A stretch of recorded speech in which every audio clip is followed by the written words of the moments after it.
Hey everyone, welcome back to my channel. Today I'm going to talk about something a little bit different from typical coding stuff and typical coding content on this channel, because a new kind of AI that doesn't just talk but actually builds the worlds has been recently released, and I found it really interesting to share with you. And in this video I'm going to walk you through what Marble actually is, how that works under the hood, and why people are so excited about this kind of technology. So let's take a look at the first slide I just prepared for you. Before getting started with a large world model and what it is, I would like to get started with what the large language model is, for anyone who doesn't know in 2025. So the large language model is obviously the brain behind the text generation tools that you use probably every day, like ChatGPT or Gemini. They are all powered by large language model, and the responsibility of this large language model is just predict the next word and next token in the sentence. Like when you're just saying something, it analyzes the context of your sentence and just predicts the next word in the sentence. This is the very simplified explanation, but it captures the essential idea.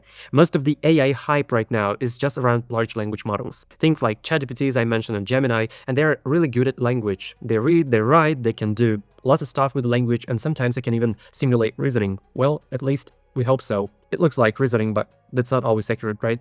But there is the problem. The catch is that they are basically what many experts in AI research say the wordsmith in the dark. What does that mean? Well, they're not really grounded in the physical world. They excel at text and at generation of text, but they lack the understanding of the physical world, the grounded understanding of physics and spatial reasoning, like reasoning in the space, understanding the dynamics of the real world. Because just think about it, humans and animals, they have a very good understanding of what the world which surrounds them is. They understand the dynamics of the world, they understand how the things move, they can predict the next position of an object which moves dynamically. If you're watching a YouTube video, you can probably, with a high accuracy, predict what will happen in the next couple of seconds, right? So humans excel at that, and so do many other animals, because their brain would have evolved over the millions of years, become very adept at this kind of tasks. We can understand the space, we can calculate the distances, well, approximately, we can navigate through physical objects, and that's really cool. And this grounded understanding, for example, when we are talking about something, we're discussing the subject, when we're discussing a concept or some kind of abstract thing, we know what kind of thing lies in the ground of that concept, to which kind of thing this concept refers. For example, when we are talking about the doctor, we know there is a doctor, we know there is a physical object, there is a human being, which is called doctor, whose profession is to help other people to cure their diseases or prescribe a medication or stuff like this. The human brain is really good at understanding those nuances of the real world, and we have this grounded understanding of the model of the real world. So large language models, they lack this context, and those models are actually trained on a massive amounts of information. If you take a look, they are trained on lots of website text, on books, on code, on articles, and some other stuff, like sometimes even images, text on images, for example. And this is cool. That's a large amount of information, of course. But the thing is that the human brain actually processes much larger amount of information. And this is something that Jan LeCun was referring to. So what is the marble? What is that thing is about? So the marble is basically based on large world model. But first of all, let's talk about the marble. The marble is just a web platform where you can give the system some input that can be a text prompt, for example, a photo, a short video, or even a raw 3D layout. I'm going to show you how that works in a little bit. In general, it will just generate a persistent 3D world that you can move around directly in your browser. You can explore it, you can walk through it, and do whatever you want. And the most interesting part of that is that this world is persistent, and it is important because the world doesn't keep morphing every time you look around or move your camera, like some AI video demos.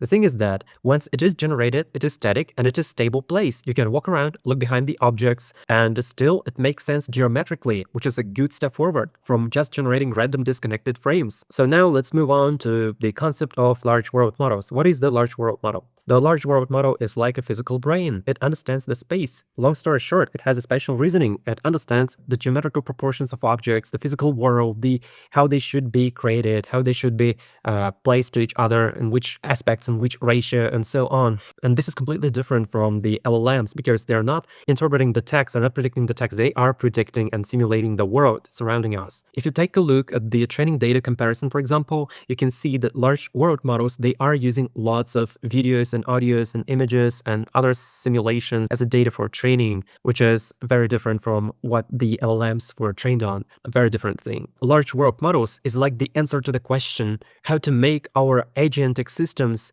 grounded in reasoning. Those ones provide the necessary grounded understanding of the physical reality surrounding them. This kind of complements the capabilities of LLMs, and I think that that is a very prosperous technology. It definitely has a potential in future because we can create a multimodal systems, including the LLMs for ungrounded reasoning and large world models for grounded reasoning. Let me just demonstrate you a quick example how that may look like. For example, we have a robot assistant. This is a very basic example. This is not new robot, but this is just, I don't know, contrived example of a robot. So you say, oh, I spilled my water. So can you just please hand me the blue cloth?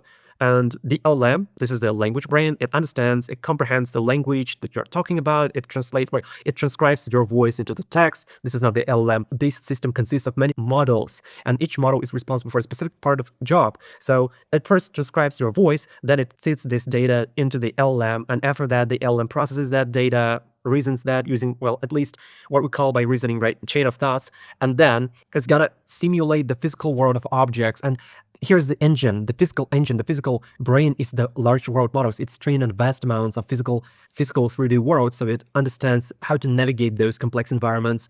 And that's one of the very important use cases of those models and those simulated environments. We can use this trained data for robotics to train them and to make them even better. And after this, the robot performs some kind of embodied action and just executes the plan generated by the large world models. Here's your blue cloth for you. So that's how it works. Well, that's how it is supposed to work. And I hope it will, but probably take some time experimenting, trying to play around. Of research and development will take some time, and we will definitely improve this technology over the next years. But it's definitely a cool thing. And now that we have discussed these theoretical foundations, let's go ahead and see how this technology looks like. All right, so here we go. I just opened their website. As you can see, the Marvel World Labs AI. You can find it yourself.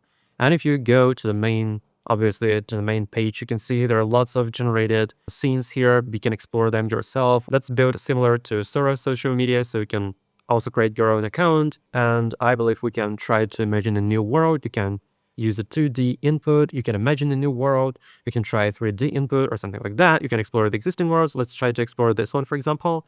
If you go here, it's been loaded for a moment, and then you can see there is a real 3D world that you can explore, like just moving your mouse, and you can see other rooms. And one of the things that I have noticed about these scenes is that the farther you go away from the central point, the more blurry it gets. Well, that happens because that part of the scene hasn't been generated yet, and that was one of the problems that I highlighted previously, because it's not generating the scene on fly. It is pre-generated. They are currently working on that, and that's a work in progress. So in future, we will be able probably to just explore the world, and this kind of world will be generated on fly, which is quite interesting. So I'm looking forward to seeing that. This kind of room is empty, and if you try actually to how this scene looks like from the external perspective, so you can see there is kind of just room. There's nothing more here. And if you scale in, you can see basically the room. That looks pretty good. I really like it. And I have already explored many scenes here. I believe this kind of technology has a potential, definitely. We can try to imagine our own world. Let's try to create something. Build a scene with 3D models and primitives. Let's try to just use the imagine a world. Let's try to imagine something. A big city. I don't know.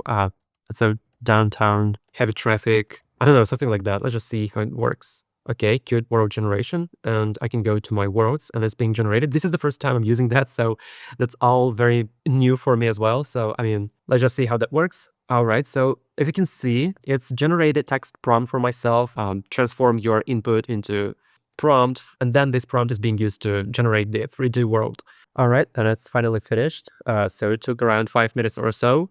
Let's open this world. Let's try to see that and see what has been done there. All right, so we can see the downtown, the street.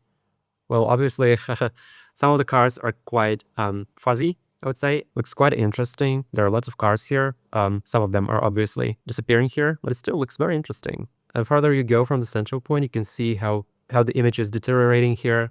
The quality is degrading significantly, and now it becomes quite unrecognizable from what it was in the center. Let me just try to somehow zoom out. I'm just trying to zoom out. It's quite hard. Let me just do that this way.